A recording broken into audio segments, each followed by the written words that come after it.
Queridos amigos, iniciamos nuestro programa Ñande Yarañe en el día de hoy. Y antes imploramos la presencia del Señor que abra nuestras mentes, nuestros corazones y entendamos su voluntad de nuestra vida. Rezamos en primer lugar por nuestros gobernantes, electos por el pueblo, por la gente, para responder a las necesidades de la comunidad. Rezamos por la honestidad, rezamos por el servicio y rezamos sobre todo por la generosidad. Y al mismo tiempo elevemos nuestras súplicas por cada una de nuestras familias en el día de hoy. Que el Señor Jesús bendiga nuestros hogares, a papá, a mamá, a los hijos. Y por último rezamos también por todos los agentes de pastoral que están al frente de evangelizar y hacer llegar la palabra de Dios en la construcción del reino de Dios. Iniciamos de esta manera en el día de hoy nuestro programa Ñande Yarañe. Este programa cuenta con el apoyo de la Fundación Santa Librada. Bienvenidos a Ñande Yarañe, un espacio de reflexión donde compartimos con el Padre Víctor Luis Cabañas sus conocimientos sobre el Antiguo y Nuevo Testamento.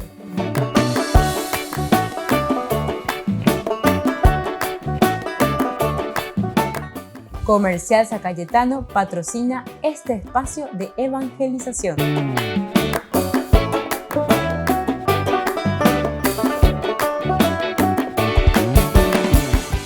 Queridos amigos, estamos iniciando nuestro programa Ñande Yarañe Antiguo Testamento y como siempre estamos reflexionando sobre este hermoso libro de los jueces, la teología de los jueces, qué es lo que verdaderamente el autor sagrado nos está queriendo transmitir, nos está queriendo decir. Nosotros hablábamos desde el capítulo 20, capítulo siempre 9, ciertamente, sobre Abimelech. ¿Se acuerdan que este relato es muy interesante porque se está centrando sobre la figura de la monarquía? Pero con todo lo que hemos leído hasta este momento, hemos descubierto que hay entonces un movimiento que se llama antimonárquico. En realidad es la escuela deuteronomista, ¿verdad?, la que tiene esta tendencia antimonárquica. Porque después de una evaluación del 586, todo lo que el pueblo de Israel, todo lo que los judíos sufrieron, ciertamente que buscando las causas se dan cuenta que los reyes no hicieron o no cumplieron con su papel de dirigir, de llevar adelante como tendría que ser al pueblo. Es decir, no se comprometieron así como el Señor les estaba pidiendo, como el Señor les pedía a favor de la comunidad. Miraban más bien sus propios intereses. Muchas de estas analogías nosotros podemos también incluso reflexionar y aplicarlas al día de hoy, porque también conocemos muy bien cuáles son nuestras situaciones y cuál es la realidad que nosotros vivimos en el día a día, en nuestra vida también. Bueno, miremos un poco ahora desde el versículo 42 al 49. Es la destrucción de Siquem. Así se nos informa aquí porque apenas se conoce, apenas viene la información de la revuelta, Abimelech destruye a Siquem antes de apoderarse de Migdal Siquem. Veamos cómo sucede este pasaje y qué nos va diciendo. Al día siguiente, la gente de Siquem se puso en campaña. Cuando Abimelech recibió la noticia, reunió sus tropas, las dividió en 3 grupos y se puso al acecho en el campo. Al ver que la gente salía de la ciudad, irrumpió contra ellos y los derrotó. Después Abimelech y el grupo que lo acompañaba volvieron a atacar y tomaron posiciones frente a la puerta de la ciudad.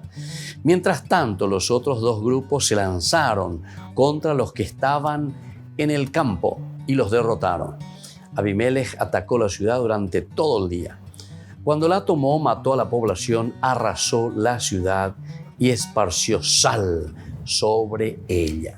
Es Es una forma muy interesante este dato que nos pone al final el hecho de esparcir sal sobre ella, dice. La sal justamente es ese símbolo y ese signo de que nada más puede surgir allí, nada más puede crecer en ese lugar, como un signo de maldición en este caso. También nosotros, ¿verdad?, utilizamos la cuestión de la sal, la bendición de la sal, bueno, pero esto a un nivel nuestro actualmente. ¿Por qué? Pero aquí tiene el sentido positivo, ¿verdad? Es una, digamos, una lucha contra el mal en todo caso. Aquí nunca más tiene que brotar, nunca más tiene que surgir el mal. ¿Se dan cuenta? Este significado, ¿verdad? Pero siempre desde la visión que nosotros le damos. Lo importante es mirar la característica o la función de tal signo y desde ese signo nosotros podemos entender, interpretar cuál es el significado que le estamos dando a esa acción o a ese rito. En este caso, se dan cuenta que Abimelech dice, atacó la ciudad durante todo el día y cuando la tomó mató a la población, arrasó la ciudad y esparció sal sobre ella, como diciendo, aquí nunca más tiene que surgir este mal, esta rebelión, nunca más se tiene que volver a reconstruir esta ciudad. Entonces, esta es la destrucción de Siquem. Una vez que Abimelech se informa de esa revuelta, destruye Siquem antes de apoderarse ahora de Migdal Siquem. Desde el 50 al 55, durante el sitio de Tebes, Abimelech encuentra la muerte. Veamos entonces aquí Abimelech que se pone a luchar, dice la destrucción de Migdal Siquem. Al enterarse los señores de Migdal Siquem, se refugiaron en la cripta del templo de El Berit.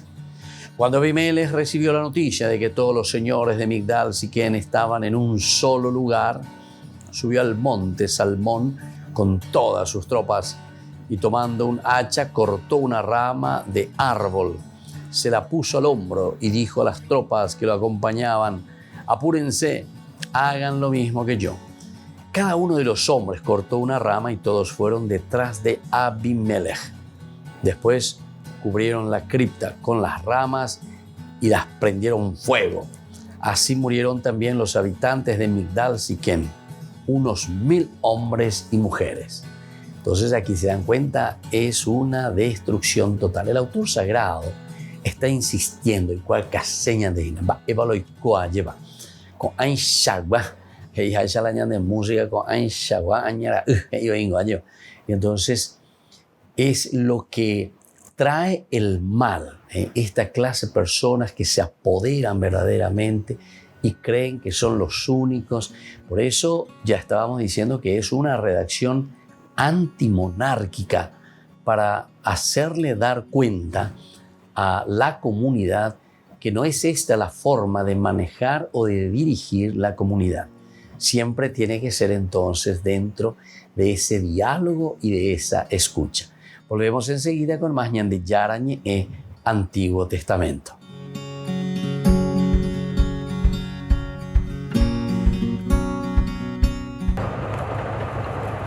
Pocas horas después de la invasión rusa de Ucrania, el cardenal Pietro Parolin ha dicho que se hace más urgente que se escuche este llamamiento del Papa.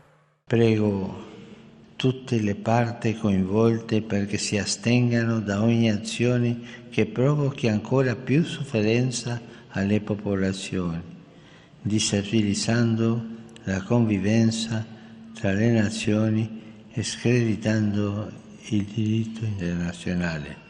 Los trágicos escenarios que todos temían se están haciendo realidad.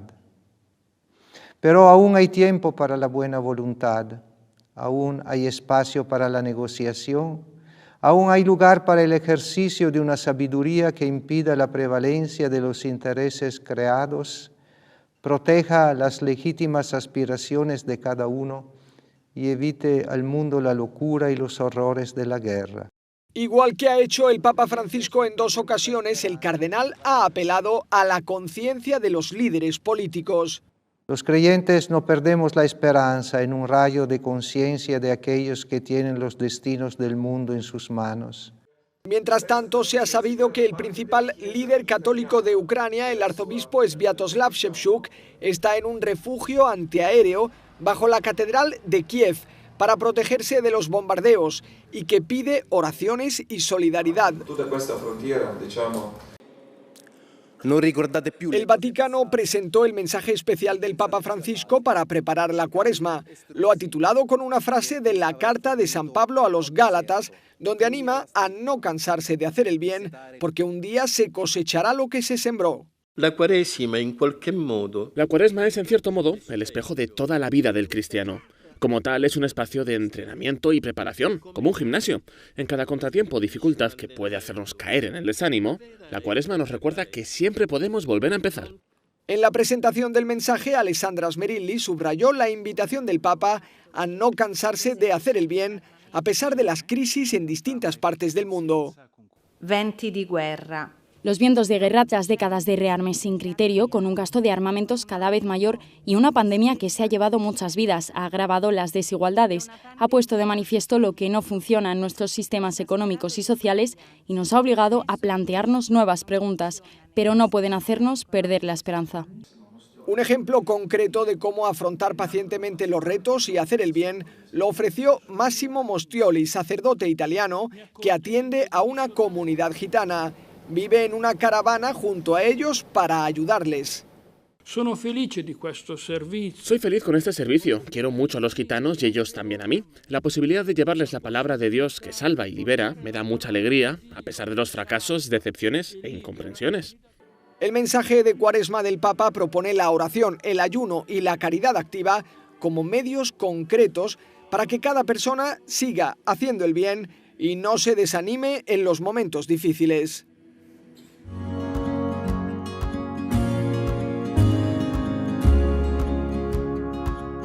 Niños, les invito a participar de nuestra catequesis de todos los días, Aprendiendo con Jesús. Desde las 18 horas nos encontramos por YouTube. No se olviden, queridos niños, que Jesús a través de su palabra nos enseña tantas cosas lindas. Y ustedes no se olviden de suscribirse y de activar la campanita. Nos vemos allí, queridos niños, Aprendiendo con Jesús.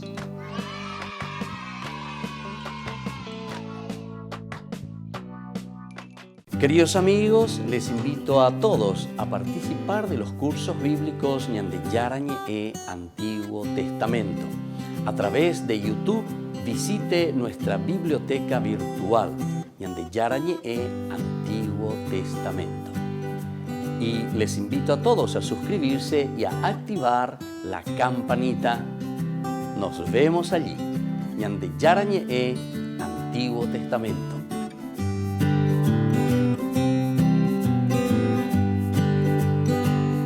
Queridos amigos de Ñande Yarañe, les informamos que la misa diaria cambia a las 6 de la mañana. Todos están invitados a participar a través de los medios de comunicación.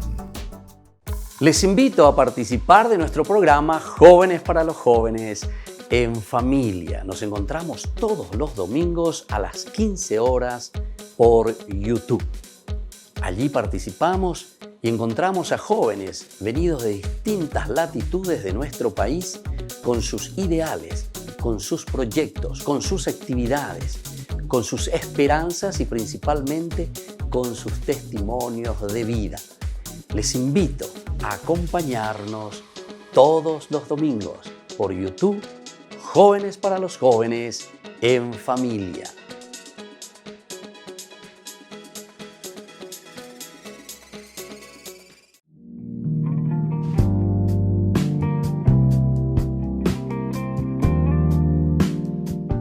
¿Por qué yo no siento el llamado al servicio? Tal vez este es el momento, sin embargo, de abrir tu corazón, de escuchar lo que Dios realmente te está pidiendo, de sentir lo que el Señor te está diciendo en lo más profundo de tu vida para ponerte, para presentarte ante Jesús y decir, Señor, ¿qué quieres de mí? ¿cómo puedo servir a mis hermanos?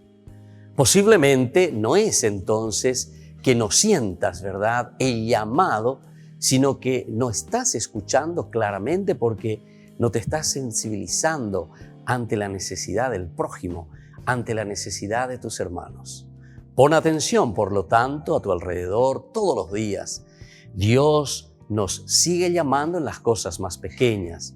Dios está en lo pequeño de cada día.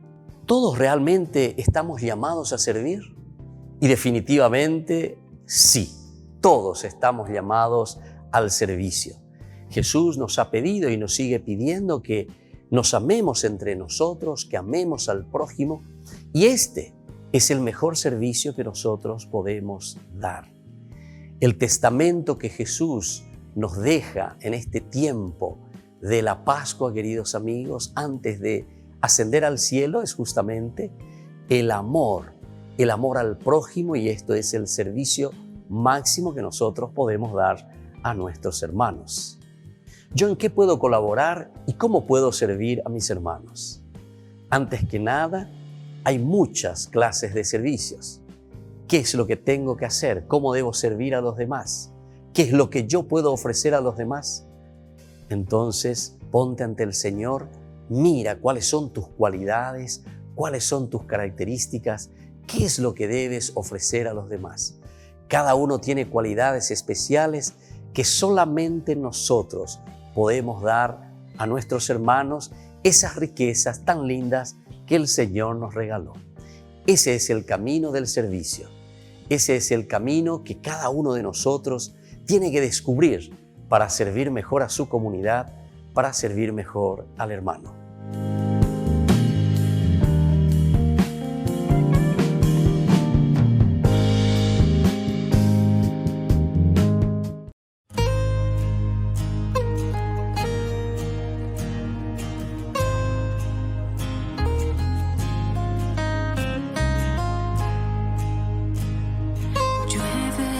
Gracia y tu gloria en este lugar.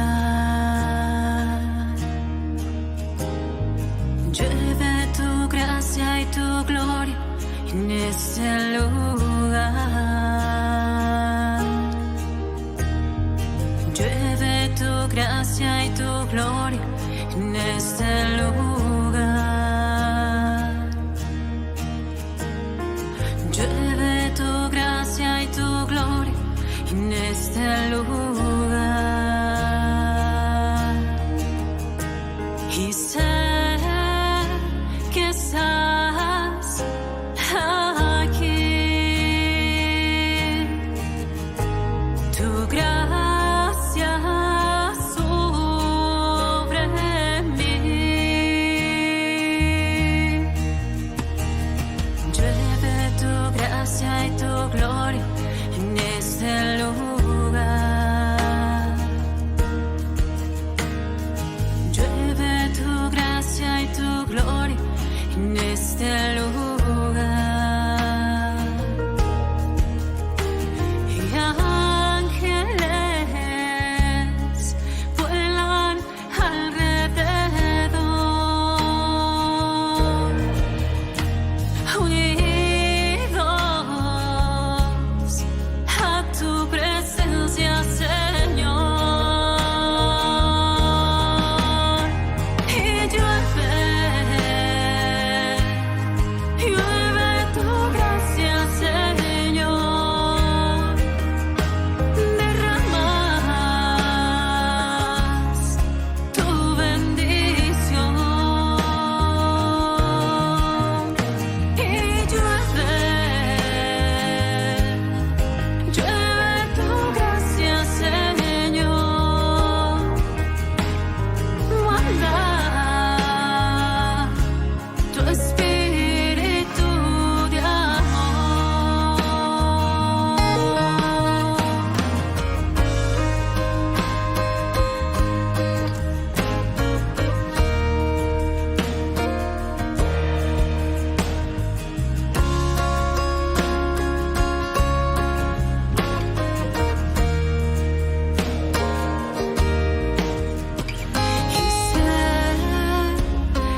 Llueve tu gracia, Señor,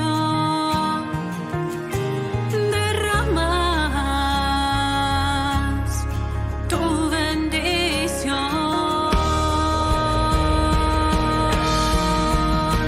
Y llueve tu gracia, Señor, manda tu espíritu de amor. Llueve tu gracia y tu gloria en este lugar. Llueve tu gracia y tu gloria en este lugar.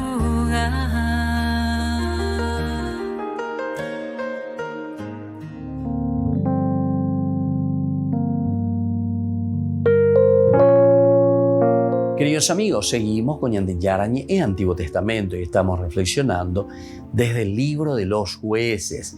Este tema tan interesante que encontramos aquí en el libro de los jueces, dentro de la historia profética. Ciertamente que todos estos relatos que estamos escuchando son relatos bastante también fabulados. La escuela deuteronomista que ha sufrido mucho y que desde esa situación vivida comienzan a escribir. Ahora ya caseñan de ahí señan de apeare con la acuera y ahí veo hoy. En sus narraciones ellos cuentan más allá incluso de lo que pudo haber sido dentro de la realidad, ¿verdad? Entonces, pero ¿por qué? Y uno derrama tintas y escribe tintas y subraya elementos para que la población, para que la gente entienda y no se deje luego llevar absolutamente por estos criterios mezquinos. Todo lo que es criterio mezquino, todo lo que es simplemente buscar lo tuyo, entonces te está mostrando que al final lleva a la destrucción. Estamos destruyendo a la comunidad al mismo tiempo en que no respondemos a ese llamado y a esa vocación que el Señor le da en ese llamado de llevar adelante a una comunidad, de organizar la comunidad, de hacer que dentro de la comunidad se pueda vivir los principios y los valores. Y entonces te vuelve a insistir, Ya habíamos leído esta destrucción de Siquem. Se dan cuenta que ellos se van acercando al ver que la gente salía de la ciudad, irrumpió contra ellos y los derrotó. Luego Abimelech y el grupo que lo acompañaban volvieron a atacar, tomaron posiciones frente a la puerta de la ciudad. Bueno, todo es destrucción y desolación.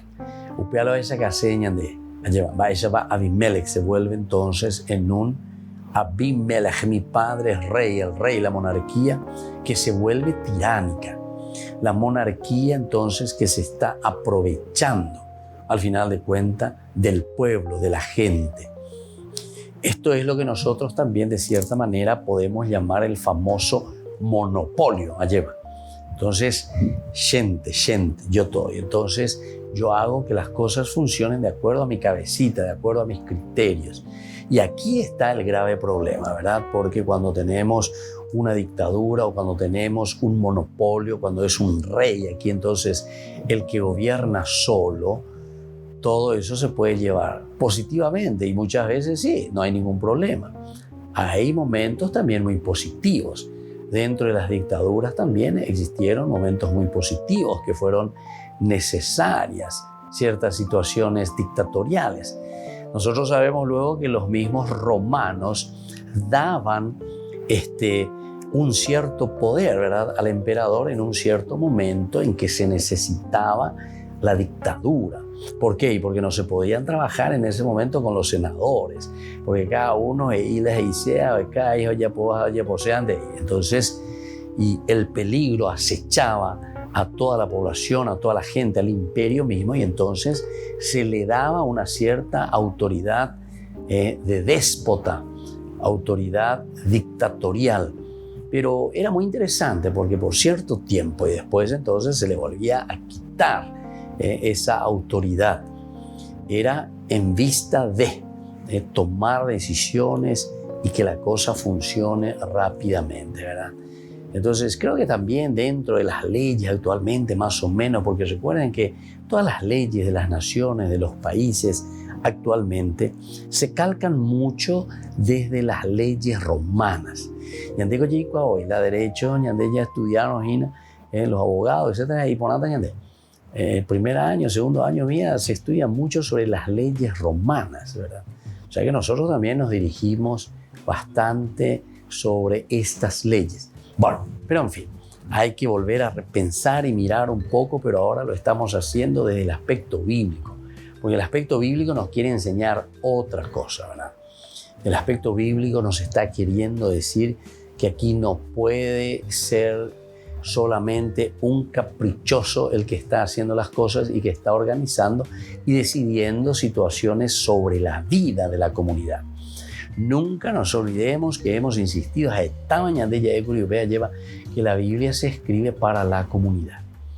Aquí en realidad todo lo que se escribe, todos los escritos bíblicos siempre están apuntando a un relacionamiento. Y el relacionamiento significa comunidad. El relacionamiento significa ese encuentro entre personas. Los proyectos, los ideales, pero vea la famoso oñondive página, ¿verdad? Bueno, entonces esta figura de Abimelech de cierta manera nos está mostrando cómo uno puede destruir a la gente, a las personas, si es que no tiene criterios a favor del pueblo y a favor de la comunidad. Volvemos enseguida con más de Yarañe Antiguo Testamento.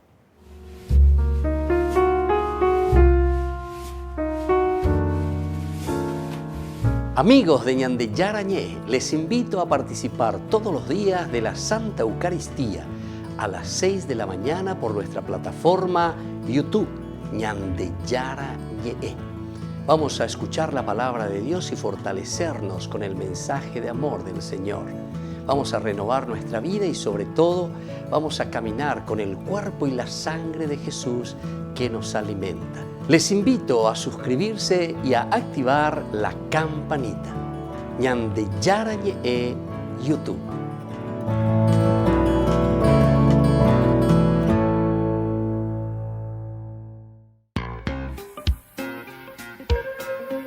En la ciudad de Luque, la economía se llama Supermercado San Cayetano. Compruebe sus precios bajos en productos cárnicos de primera calidad. Panificados, verduras, vegetales, frutas, artículos de bazar, ferretería, ropería.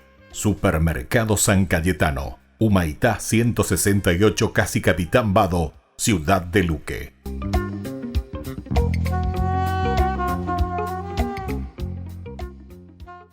Queridos amigos, ¿quieren conocer los libros del Nuevo Testamento? Les invito a través de nuestra biblioteca digital por YouTube Ñande Yarañé Nuevo Testamento. Ya hemos desarrollado los libros de San Marcos, San Mateo y ahora estamos comenzando el libro de San Lucas. Les invito a suscribirse y a activar la campanita. Nos vemos allí.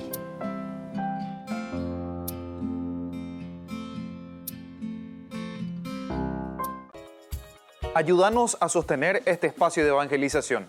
Depende de vos que esta evangelización siga a través de los medios de comunicación. Mensualmente podés abonar a esta cuenta bancaria y también a los giros Tigo. Recordá, este espacio es para vos. Muchas gracias por tu aporte.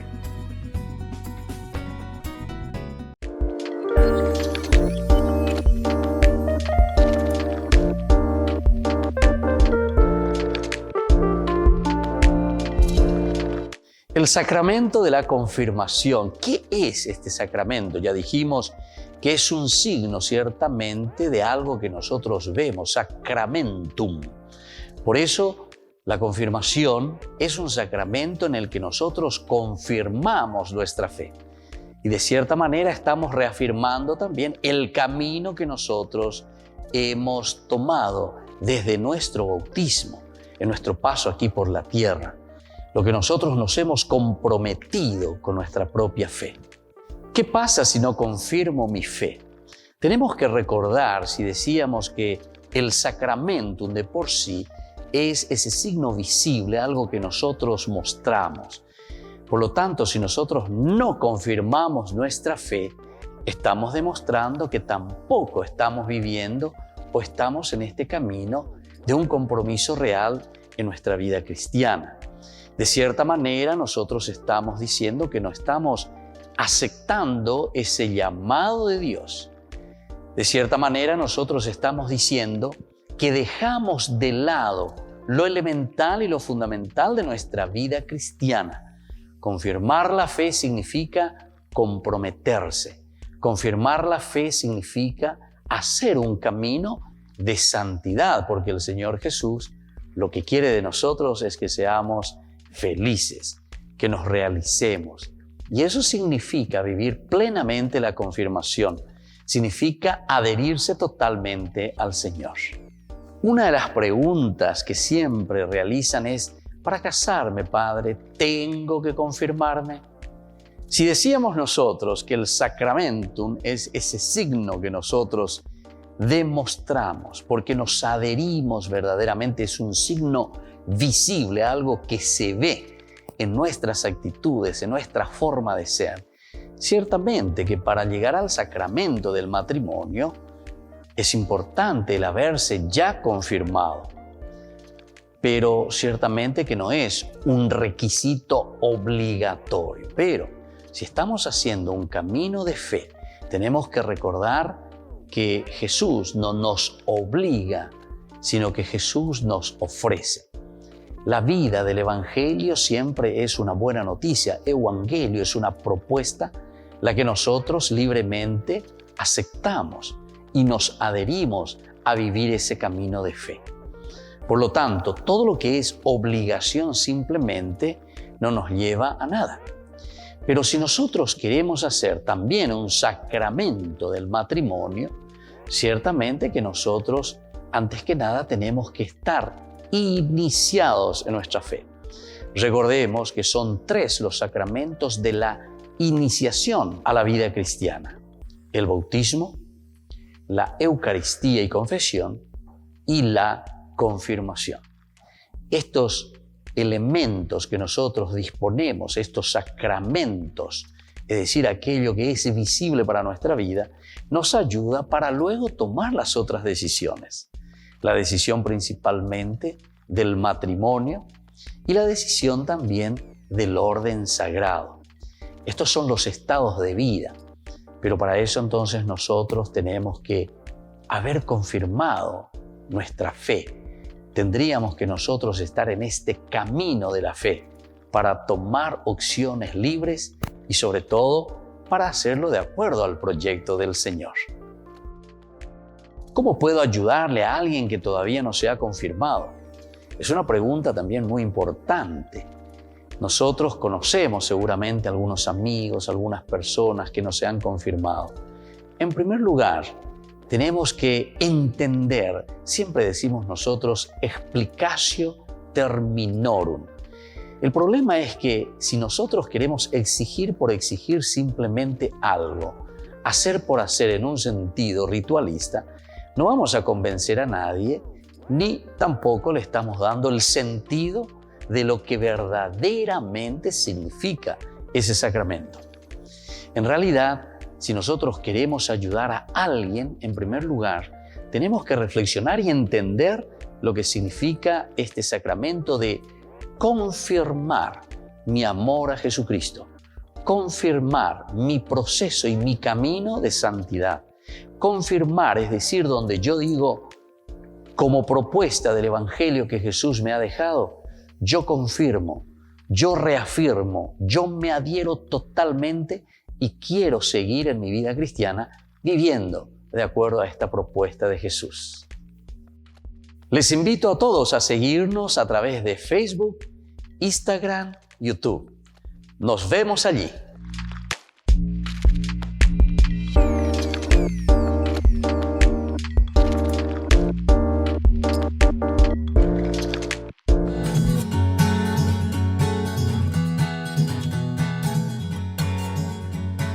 Queridos amigos, seguimos con Ñande Yarañe en Antiguo Testamento y estamos reflexionando este capítulo 9 sobre la historia de Abimelech. Abi, mi padre. Melech, rey, mi padre que es rey. Entonces estamos mirando sobre uno de los elementos que les hizo reflexionar mucho, les hizo pensar mucho a causa de un sufrimiento bien concreto en el contexto histórico que el pueblo de Israel había sufrido, que fue justamente el exilio. Perdieron la tierra, perdieron todo, perdieron la institución. Prácticamente son considerados como esclavos, ¿verdad? Entonces, ante esta situación, ellos comienzan a repensar y a decir, y aquí está entonces la grandeza de lo que nosotros encontramos en el pueblo elegido. Esta es la grandeza, ¿verdad? Tener la capacidad de reflexión para volver a salir de esa situación, de aquella situación en la que nosotros nos encontramos, ¿verdad? En este caso era esa situación del exilio, esa situación de derrota. Pero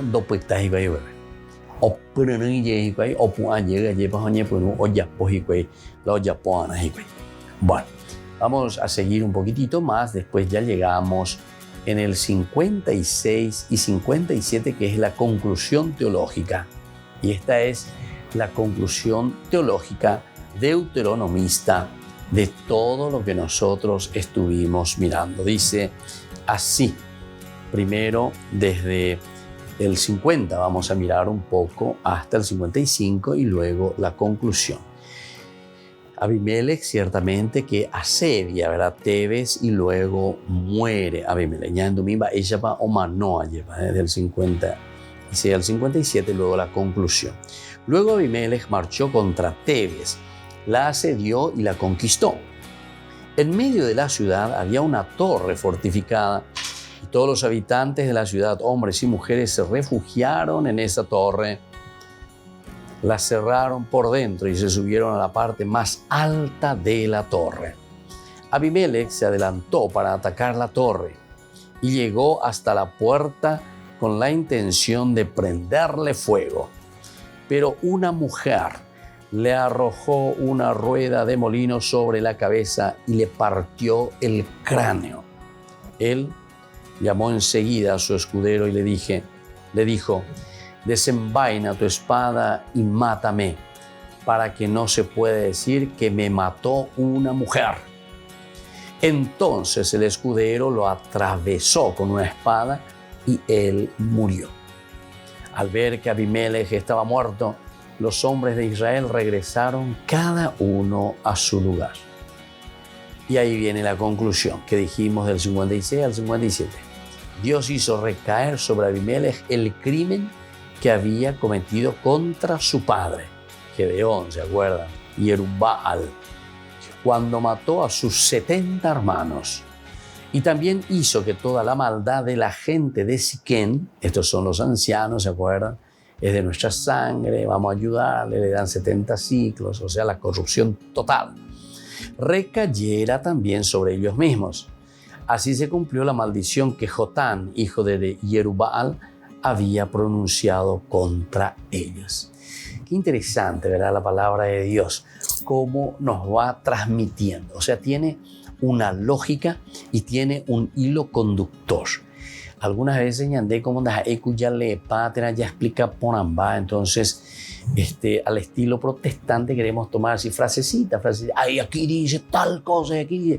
Allá llevóle. Ahí nosotros comenzamos a pensar y decir sobre esa frase, inventamos cosas, ¿verdad? Inventamos o inventan, yo le voy a decir así directamente, porque a mí por lo menos me molesta bastante, ¿verdad? De escuchar esas cosas que se dicen que no tienen nada que ver dentro del contexto histórico y de una interpretación verdaderamente de lo que el texto sagrado está queriendo transmitir. Bueno, y aquí está la lógica, ¿verdad? Con esta conclusión. 56-57 nos dice cuál es ese camino y hacia dónde está apuntando esta teología. Por eso decíamos que es una conclusión teológica de toda la secuencia y es una teología deuteronomista. ¿Y dónde y en qué insiste esta teología deuteronomista? Y diciendo justamente que Dios hizo recaer sobre Abimelech el crimen que él había cometido. Upea la teología deuteronomista que Abimelech tuvo que sufrir lo mismo que él había hecho a los demás. ¿Se acuerdan que dentro de esta famosa teología de la retribución se llama la teología deuteronomista? Es entonces, hemos pecado, le dicen ellos, o sea, yayapola y bahía, de yara y aroñan en Dios se enoja y por lo tanto Dios nos castiga, dice. Ese es el segundo elemento, el castigo, el pecado, el castigo. Y entonces ante esta situación en que nos vemos castigados por Dios, entonces, de esa situación del pecado, ña cambiar, ña convertir, ña gendua peñan de yara, ña por ya guataji, apo peñan de yara o yerureañande.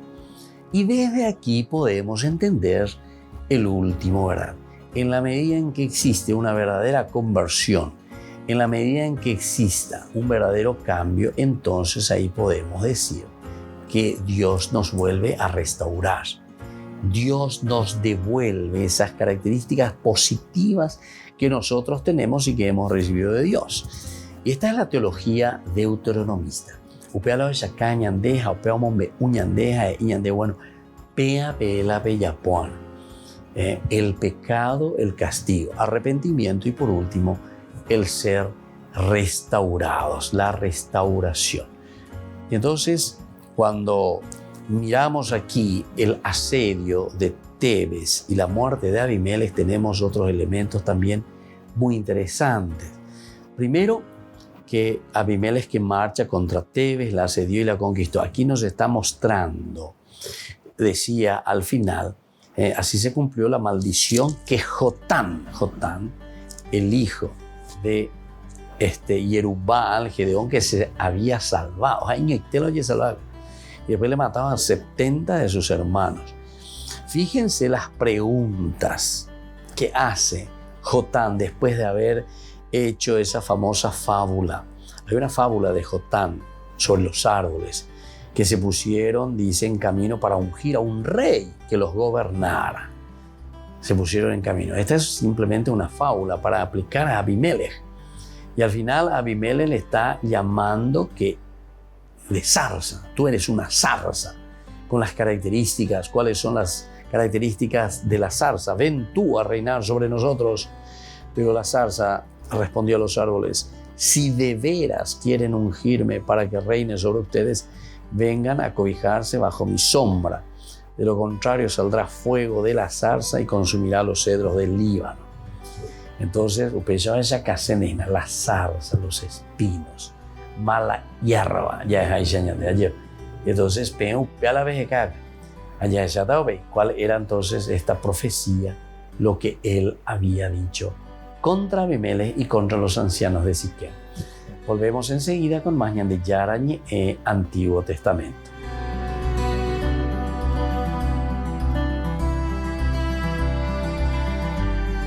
Les invito a participar de nuestro programa Jóvenes para los Jóvenes en Familia. Nos encontramos todos los domingos a las 15 horas por YouTube. Allí participamos y encontramos a jóvenes venidos de distintas latitudes de nuestro país con sus ideales, con sus proyectos, con sus actividades, con sus esperanzas y principalmente con sus testimonios de vida. Les invito a acompañarnos todos los domingos por YouTube, Jóvenes para los Jóvenes en Familia.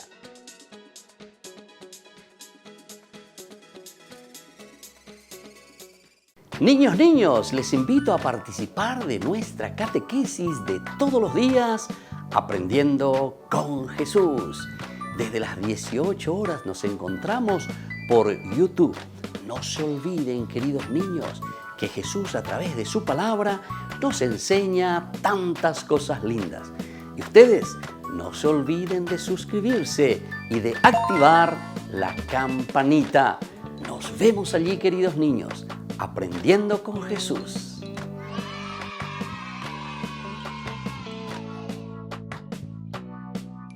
Queridos amigos de Ñande Yarañe, les informamos que la misa diaria cambia a las 6 de la mañana.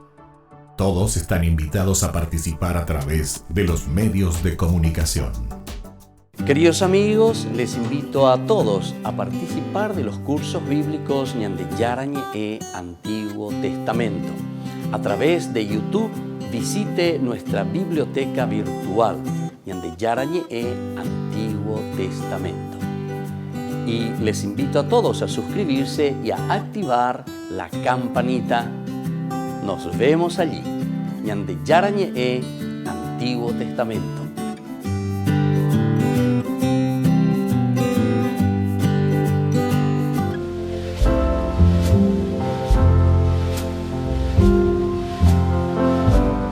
Queridos amigos, estamos iniciando nuestra jornada con la palabra del Señor.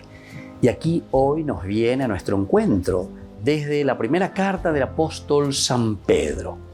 No han visto a Jesucristo y lo aman, creen en Él y se alegran con un gozo inefable, nos dice hoy la carta de Pedro, capítulo 1, del 3 al 9. Bendito sea Dios, Padre de nuestro Señor Jesucristo, que en su gran misericordia por la resurrección de Jesucristo de entre los muertos, nos ha hecho nacer de nuevo para una esperanza viva, para una herencia incorruptible, pura, imperecedera, que les está reservada en el cielo. La fuerza de Dios les custodia en la fe para la salvación que aguarda manifestarse en el momento final. Alégrense de ello, aunque de momento tengan que sufrir un poco en pruebas diversas. Así la comprobación de su fe, de más precio que el oro, que aunque perecedero lo aquilatan a fuego, llegará a ser alabanza y gloria y honor cuando se manifieste Jesucristo. Esta es la alabanza que hoy nos invita a hacer Pedro en esta carta tan importante. Es una introducción que está haciendo a sus cristianos, pero al mismo tiempo les habla de la otra realidad también, queridos hermanos. A pesar, dice, de que estamos en este mundo donde nosotros encontramos situaciones difíciles. Upea ainda ya llegará enseñando en síntesis San Pedro, porque upea se añandúa y ñande se aguantaba upeixa, pero tuve que tomar decisiones en la vida, adherirse a Jesucristo, y aquí nos habla de lo elemental y lo fundamental. A pesar de esas dificultades y problemas que parecía que nos llevaban a la muerte, sin embargo, nos llevaban a lo esencial y lo fundamental que yo les comunico en Ñande de San Pedro, que es la resurrección de Jesucristo. Y ese es el que da el sentido, el norte de nuestra propia historia y nuestra propia vida. Pidamos esta gracia para nosotros en primer lugar, para nuestra familia, pero sobre todo Peñandene también hará una resurrección verdadera para cada uno de nosotros. El Padre y el Hijo y el Espíritu Santo. Amén.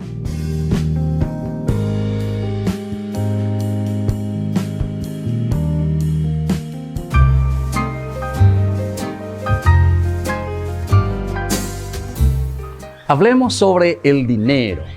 ¿Realmente necesitamos dinero nosotros? Ciertamente que todos necesitamos dinero para cubrir los gastos diarios, todo lo que conlleva nuestra vida, todo lo que conlleva nuestra rutina. Pero, ¿cómo vemos esas necesidades en relación con nosotros, con las personas y también con aquellos que necesitan? ¿Qué tanto nos preocupamos también nosotros por adquirir dinero en el día a día? Si nos preocupamos más por el dinero que por el gozo de vivir incluso, porque algunos consiguen mucho dinero, pero después están más preocupados en acumular, en guardarlos, pero al final de cuentas tampoco lo ponen al servicio ni de su propia vida ni de la comunidad. Ahora nos preguntamos, ¿Jesús está en contra del dinero? Para Jesús, en realidad, el dinero es un ídolo peligroso, Pues cuando uno le da culto, ahí está el problema, y acapara a la persona y no la suelta, ¿verdad? Nos tiene atados. Entonces, cuando el dinero pretende dar respuestas también a la vida que solamente Dios puede dar, ciertamente que nosotros estamos rindiendo culto al dinero.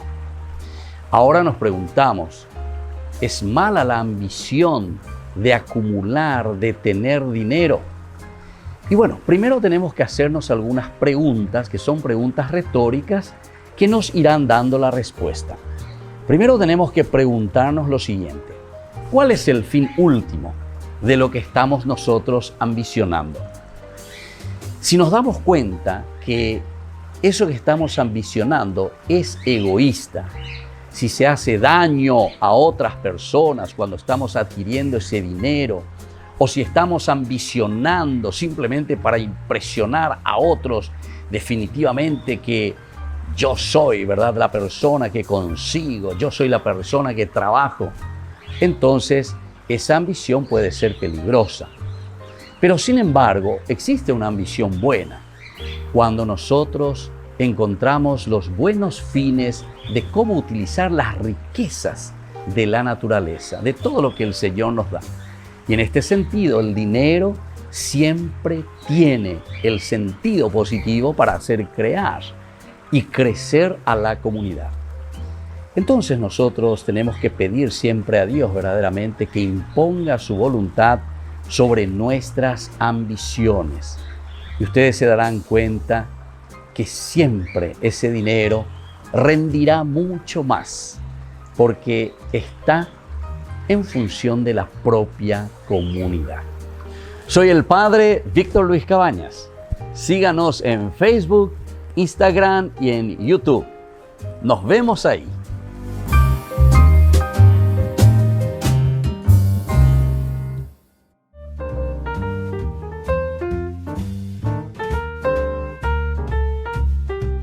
Queridos amigos, seguimos con Ñande Yara Ñe Antiguo Testamento y estamos reflexionando sobre este hermoso libro de los jueces, el capítulo 9. Estamos hablando de la historia de Gedeón, por una parte, de Jerubbaal, pero en su hijo Abimelech, mi padre es rey. Y de aquí vemos toda esta controversia que existía entonces históricamente en ese momento en Israel. Y mirando sobre todo la función y las características de la monarquía, de los reyes. Al final de cuentas, según la teología deuteronomista, nos quiere mostrar y nos quiere decir, nos quiere enseñar que la monarquía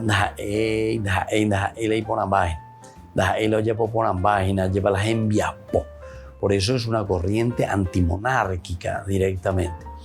Y aquí nosotros vemos cómo va concluyendo, porque en el capítulo 9, cuando concluye con el asedio de Tebes y la muerte de Abimelech, dice que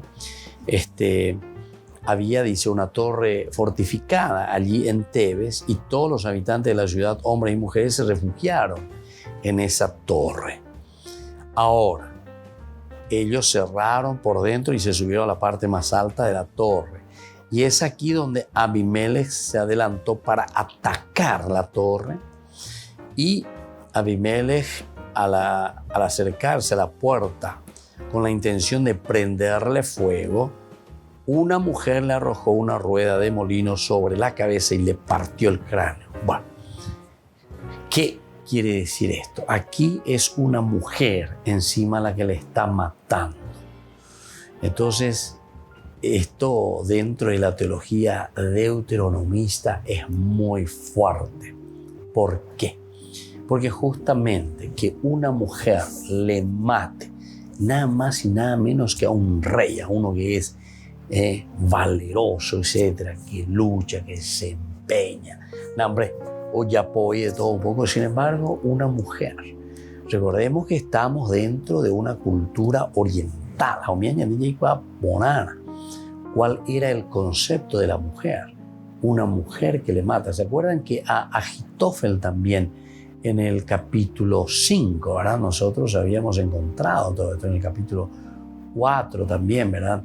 de Débora, toda esa narración cuando se escapa. Entonces, aquí se encuentra con una mujer que le mata. También tenemos el otro caso de Holofernes, ¿verdad? Que viene, que se acerca y que también una mujer, Judith, ¿verdad? Que le quita la cabeza entonces a este general de ejército. Imagínense. O sea, todos estos elementos quiere decir que el que dirige la historia es Dios. No necesitamos entonces confiar y decir, Shela se embaretea, fulano de tal la embaretea, a ende yucata, a nembo desapareceta. Fíjense en el caso de Goliat y David, es la misma cosa.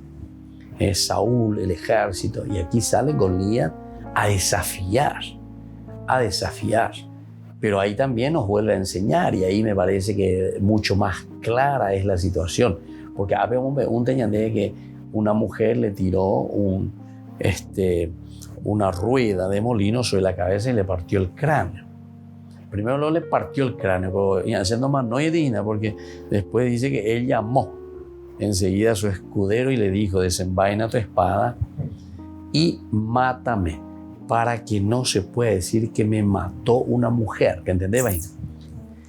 Entonces es la debilidad humana que puede contra la fortaleza supuesta humana. Pero la debilidad humana que confía en Dios. David, la misma cosa. Tú sales con espada, con jabalina, le dice de todo, ¿verdad? David al desafiarle a Goliat, también le dice y le canta las 40. Vos vení con todo, lo máximo, con tu ejército o con el poder que vos pensás que vos tenés. Yo, sin embargo, salgo en el nombre del Señor Sebaot, es decir, el Dios de los ejércitos. Entonces nos dice que la historia maneja a Dios. Dios lo llamó a Enagar. Entonces es una confianza y es una apertura total al Señor. Y ahí sabemos, ¿verdad? David, un niñito ahí con una ondita, ¡pum!, beñacá de Beisilbar. Entonces es como diciendo, es Dios que se vale de aquello que es humilde, que aquello que es sencillo. Aupella a hoy tu lleva, pero ñande yara, eoina vete no debe. El oya poina, añandeo ve araña genduan, hamba eva la ñande yara, y añande hamba eva beñande yara hoy potá. Aupella ñande ña gendurire, allí cuarire, hamba eva beñande yara hoy potá, un pebe ñande icatu, alleva. Ñañemo ipe. Tendo taisharam. Es decir, nos ponemos al frente, pero con la fuerza y la gracia de Dios. Y eso es lo que sucede aquí, ¿verdad? Y esa frase, ¿verdad? Porque es bastante extraño, ¿verdad? Que ella le tiró una rueda de molino. Imagínate para allá arriba de la torre.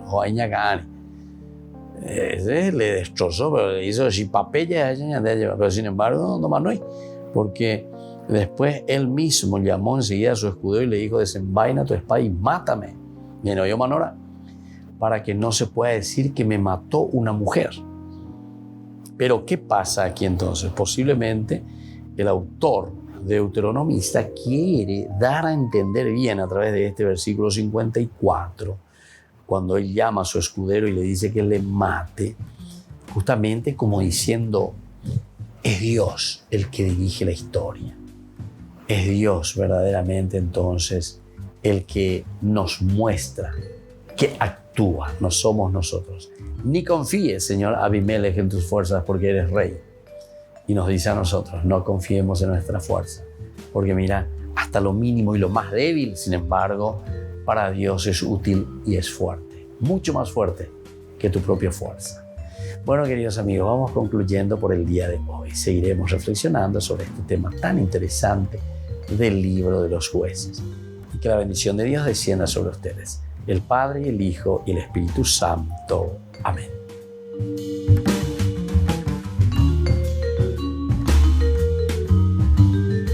Este programa cuenta con el apoyo de la Fundación Santa Librada. Con esto concluimos nuestro programa Ñande Yara Ñe con el Padre Víctor Luis Cabañas. Les invitamos a todos a seguirnos todos los días por los medios de comunicación y también en nuestras redes sociales, Facebook, Instagram, YouTube. Que Dios los bendiga y proteja.